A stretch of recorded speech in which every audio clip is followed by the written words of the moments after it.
이사야 18장에서는 구서의 멸망에 대한 말씀입니다. 구서는 오늘날 이디오피아 나라에서 이디오피아에 있는 나라입니다. 그 아프리카의 가운데서 제일 먼저 기독교 국가가 되었던 나라 이디오피아. 우리 신약에 보면은 이디오피아에서 온 네시가 예루살렘 이렇게 왔다가 전도를 받고 그가 가면서 하나님의 말씀을 두루마기로 읽는데 특별히 이사야 53장 4절에 보니까 그가 찔림은 우리의 허물을 인함이요 그의 맞음으로 우리가 남을 입어도다. 이 성경 구절을 읽으면서 이분이 자기 자신을 얘기하나 남을 위해서 얘기하나 고민하고 있을 때에 그때 하나님께서 빌립 집사님을 급하게 이쪽으로 보내셨습니다. 그때 빌립은 뭘 하고 있었냐니 사마리아에서 선교 여행을 하고 있었습니다. 전도를 하고 있었는데 하나님이 급하게 그에게 더 빨리 가서 그 네시가 지금 이렇게 이해를 못하는 것을 가서 설명을 해라 하고 그를 영어로 휙 이제 갖다 옮기는 것입니다. 성경에 보면요, 제일 빨리 하나님이 옮기시는 방법이 뭔가니 하늘에 승천할 때 불말과 불수를 타고 엘리야가 승천했을 때 그때 그 모습 그냥 휙 올리잖아요. 또 에스겔이 그가 그발 강가에서 포로민에게 있는데 하나님의 영이 그를 싹 데리고 예루살렘으로 이제 그를 보내시면서 각 방에 우상을 섬기는 방을 투어를 해 주시는 겁니다. 그래서 하나님은 이게 순간으로 이렇게 옮기시는 이런 거, 뭐 사회에서는 뭐 이거를 축지법이다 뭐다 그러는데 그런 것보다 우리 하나님은 하여튼 이런 제일 빨리 이렇게 옮기시는 방법이 이렇게 확 올리는 그런 내용이 나옵니다. 저도 이렇게 영적으로 기도에 깊이 심취하다 보면은 내가 몸은 여기 있는데 영과 혼은 하나님께 그냥 휙 올라가는데 그 시간이 불과 몇 초밖에 안 되는 것 같아요. 그러니까 이게 뭐 우리가 우주선을 사고 뭐 태양계 은하수 이렇게 지나는 이런 개념이 아니라 하나님은 그냥 속히 이렇게 내리시는데 그게 이제 요나를 하나님이 니느웨로 보내시는 방법에 물고기 배에서 3일 만에 그거를 갔다는 것도 굉장히 초고속이거든요. 그런 거며 에스겔이 그렇게 축지보로 옮긴 거며 또 지금 빌립 집사님이 바로 이 에티오피아에 온 네시 옆에 딱 앉혀놓고 이분이 바로 메시아라고 예수님이라고 이렇게 설명을 해주면서 그분이 이렇게 얘기합니다. 나를 세례 줄 수 없느냐 그랬더니 우리 성경에는 없음이라고 나오는데 그 다 있는 것이거든요. 사도행전 8장 37절에 보면은 이렇게 빌립이 고백합니다. 예수님이 하나님의 아들이십니다. 그리고 그분을 믿음으로 내 죄사함을 받습니다. 이거를 믿었더니 빌립이 그에게 세례를 주고 이분이 이제 갑니다. 여러분 네시라는 게 어떤 분이냐면 내부부 장관을 얘기해요. 왕을 대신해서 모든 내정을 다 관리하는 분이 예수를 믿고 이디오피아에 가가지고 그 후로 이 이디오피아가 아프리카에 계신 최초의 기독교 국가가 됩니다. 이런 나라가 구스 땅이라 그러거든요. 근데 여기에 오늘 1절에 보니까 구스 여기에 슬프다 구스의 강 건너편 날개치는 소리 나는 땅이요 그렇게 나옵니다. 여기서 구스의 강이라는 것은 나일강을 얘기해요. 나일강이 이집트에서는 나일강이라 그러거든요. 그런데 이집트 말고 이제 그 위에 그 아스완댐 중심으로 나일강이 둘로 나눕니다. 그 백나일과 청나일이라고 이렇게 나눠요.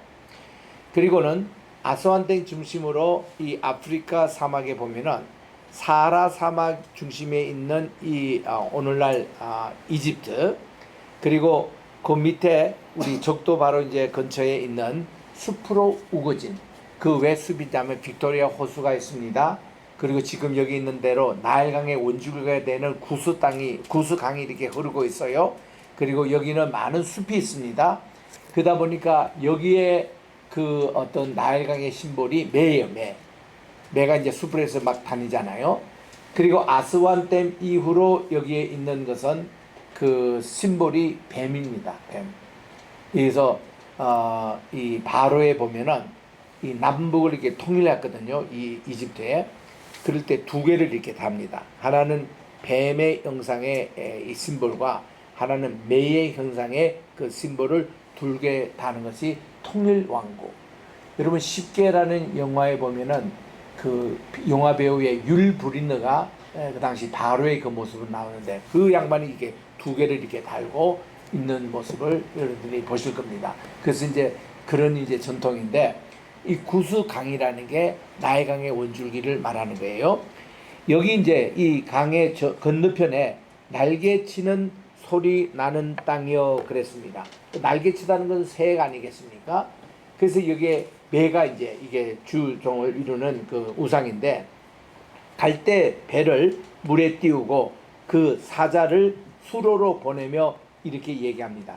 민첩한 사절들아 너희는 강들이 흘러 나누인 나라로 가되 장대하고 준수한 백성 곧 시초부터 두려움이 되고 강성하게 하여 대적을 밟는 백성에게로 가라. 물이 풍부하니까 이디오피아가 과거부터 참 풍성했고 전쟁을 잘하니까 이 나라가 굉장히 아프리카에서는 주대국의 역할을 했던 시절이 있습니다.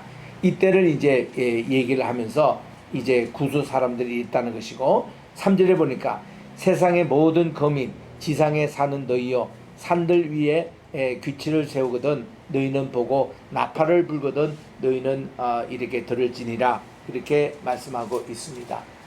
여러분 흔히 아프리카 그 적도 부분이라 하면 굉장히 덥다고 생각하지요. 저도 이제 그렇게 알고 적도에 선교여행 갈 때는 옷도 많이 가볍게 입고 이렇게 여름 복장으로 갔다가 혼났습니다. 왜냐면요 적도에서도 고도가 높은 2000m, 2500m 이런 데는요 추울 정도예요. 그 밑에가 이제 덥고 그런 것이지 그런 곳입니다. 그래서 여기에 이디오피아에 가면은 많은 산들이 있어가지고 애들이 기본적으로 걸어 다닙니다. 이거 산들이 많아서 이제 자동차를 잘 안 가니까. 그래서 이 마라톤 선수들이 여기서 많이 나옵니다. 특히 아디스 아바바 같은 그 지역 주변만 해도 이제 이동하려면은 그냥 걸어가야 되고 뛰어가야 되고 그러기 때문에 이들이 다리가 굉장히 강하지요. 그런 이제 에티오피아. 오늘은 이제 아디스 아바바에 가면은 명성교회에서 큰 병원을 세워주는데 이 병원의 크기가 그 나라에서뿐만 아니라 아프리카에서 아주 큰 병원이에요. 종합병원입니다. 여기 이제 의사들이 우리나라에 아주 선교 열정이 있고 의료 선교를 하는 분들 중심으로 많이 가 있습니다. 그리고 이런 이제 사례와 이런 이제 월급들도 이제 이 명성교에서 지급을 하기 때문에 현지에서 주는 것보다도 훨씬 이게 높기 때문에 현지 의사들, 아프리카 의사들도 많이 와서 굉장히 좋은 병원이 됐습니다. 거기 가보면은 각종 이제 병원, 우리나라 분들이 조금 이제 이렇게 거기서 고치기가 힘들면 바로 칼기를 태워가지고 우리나라의 아산병원이나 이런 데 보내거든요. 그러면 암 환자들 여기서 수술하게 하고 이런 이제 커넥션을 그 명성병원에서 하고 있습니다. 그래서 이제 이 에티오피아 구스 땅은 참 우리하고 이게 절친한 곳이에요. 빌립 집사님이 전도했던 구스의 내시가 여기 와서 복음을 전해서 참 이렇게 있던 곳. 또 여기 가보면은 자랑하는 것이 있습니다. 뭔가니 솔로몬 때에 옮겨왔던 이렇게 하나님의 성막이 거기에 건설됐다는 거예요. 그 성막, 진짜 성막이 어떤 것이냐 보기 위해서는 그쪽으로 많이 옵니다.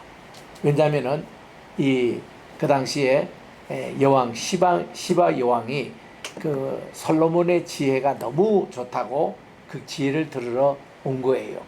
온 데는 많은 금을 이렇게 선물로 가지고 왔습니다. 그래서 이제 솔로몬이 이 시방 여왕을 이렇게 만나가지고 아주 그 첫 번째 딱 질문이 그거였답니다. 이게 이제 그 생화가 있고 조화가 있는데 이 가운데 어느 게 진짜 그 생화인지 얘기해달라. 그랬더니 솔로몬이 여봐라 거기에 꿀을 잡아오더라. 꿀을 딱 부으니까 당연히 이 꿀이 이제 생화에 딱 가는 거죠. 그래서 시바 여왕이 거기서 깜짝 놀랐답니다. 야, 이 지혜가 이거 대단하구나. 그리고는 그분이 한 달 이상을 있으면서 여기에 이제 지혜를 배우고 그랬다는 거예요. 근데 참 솔로몬은 또 뭐 기술이 좋아서 그런지 아기 낳는 기술도 뛰어나가지고 한 달 만에 또 이 아기 씨를 줘가지고 이 시와 영이 이제 자기 나라 갈 때에 아기를 가지고 온 거예요. 그래서 이제 이디오피아에 와서 아기를 낳는데 이제 새카만 사람이 나온 거죠. 까만 유대인들이 거기서 시작이 됩니다. 그래서 지금 또 이디오피아에 가면은 한 20만 명의 유대인이 있는 가운데서 일부가 알리아 운동으로 지금 이스라엘 가 있어요. 옛날에 그 여기가 아민 정권이라고 공산 정권이 시작될 때인데 그때 많은 사람들 학살하고 죽일 때인데 유대인들이 그때 많이 학살당하고 그랬거든요.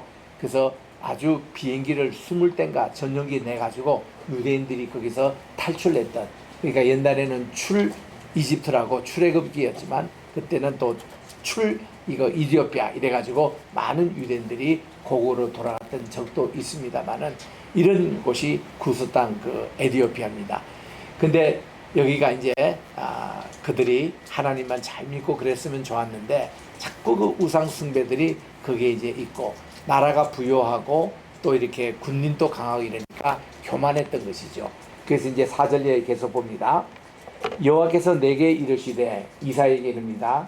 내가 나의 처소에서 조용히 감찰함이 쬐이는 일광 같고 가을 더위에 운무 같은데 추수하기 전에 꽃은 떨어지고 포도가 맺혀 익어갈 때 지금 이 시절입니다. 내가 낫으로 그 연한 가지를 베며 퍼진 가지를 찍어버려서 산의 독수리들과 또 땅의 들짐승에게 던져주리니 산의 독수리들이 그것으로 여름을 지내며 땅의 들짐승이 다 그것으로 겨울을 지내리라 해서 이런 많은 수확된 것을 들짐승이 먹도록 또 이게 먹도록 하나님이 이렇게 처벌을 하시는 겁니다. 그때 이 강들이 흘러 나누인 나라에 장대하고 준수한 백성 곧 시초부터 두려움이 되며 강성하여 이랬는데 이 나라뿐만 아니라 케냐에도 사는 분들 가서 마사이족들이 있어요. 이 마사이 족속들이 키도 크고 춤도 잘 추고 다리도 길고 그분들이 대단합니다. 우리 아프리카 출신들의 그 축구단 있잖아요. 그 중에서 중요한 많은 멤버들이 마사이족 출신입니다. 굉장히 그분들은요, 이게 뭐 체구라든 이것이 서양 사람에게 절대로 뒤지지 않고 이제 그런 이제 분들이 많습니다. 그래서 이제 그때에 이 강들이 흘러 나누면서 나누인 나라의 장대하고 준수한 백성 마사이족과 같은 그 시초부터 두려움이 되며 강성하여 대적을 받는 백성이 만군의 여호와께 드릴 예물을 가지고 만군의 여호와의 이름을 두신 곳 시온에 이르리라 해서 알리아 운동의 예언을 하고 있는 겁니다. 여기 있는 유대인들이 결국은 시온산에 와서 이렇게 이제 그 예배를 드리고 이런 거 하리라. 우리 그 시편 133편에 보면 형제가 연합하여 동감이 어찌 그리 선하고 아름다운고 그러면서 그 보배로운 기름이 아론의 머리에서 흘러가지고 수염에 흘러내린 것과 같이 이게 헐몬산에서부터 2874m 되는 헐몬산에서부터 시온산까지 예루살렘에 있는 이 시온산까지 하나님이 복을 명하셨으니 곧 영생이라고 그렇게 시편 133편에 나오는 말씀입니다. 그 헐몬에서 이 시온까지 그러는 거. 여기는 북쪽에서 올라오고 저 구스 땅 여기서는 여기 시온까지 와서 하나님께 예배드리는 이런 곳이다. 이번에도 우리 로시 하샤나 이거 우리 히브리 대학에서 우리 행사를 했는데 이스라엘 국가가 나와요. 이스라엘 국가에 보면은 시온산과 예루살렘에 하나님의 복이 임할 것이다. 이런 내용이 나오는데 거기 이제 두 번째 절에 보면은 우리가 동방의 끝으로 가리라 이 구절이 나와요. 이거는 뭔가니 이스라엘의 희망입니다. 이스라엘의 국기의 그 제목이 희망가예요. 희망가. 그들의 희망은 뭔가니 우리 한국 민족과 이스라엘 민족이 형제국이거든요. 에덴 동산의 서쪽이고 에덴 동산의 동쪽입니다. 그래서 이들은 꿈에 그리는 게 태양이 뜨는 우리 동쪽으로 동방으로 간다는 게 그들의 희망이라고 국가에 그렇게 나와요.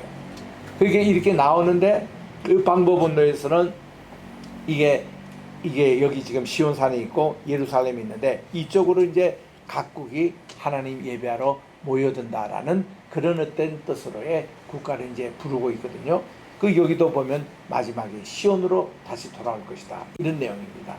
우리 스가랴 14장 맨 끝에 한번 찾아보겠습니다. 이사야 뒤에 이어서 우리 소선지서 중간 부분에 보면은 스가랴 있는데, 스가랴의 맨 마지막 장이 14장이에요.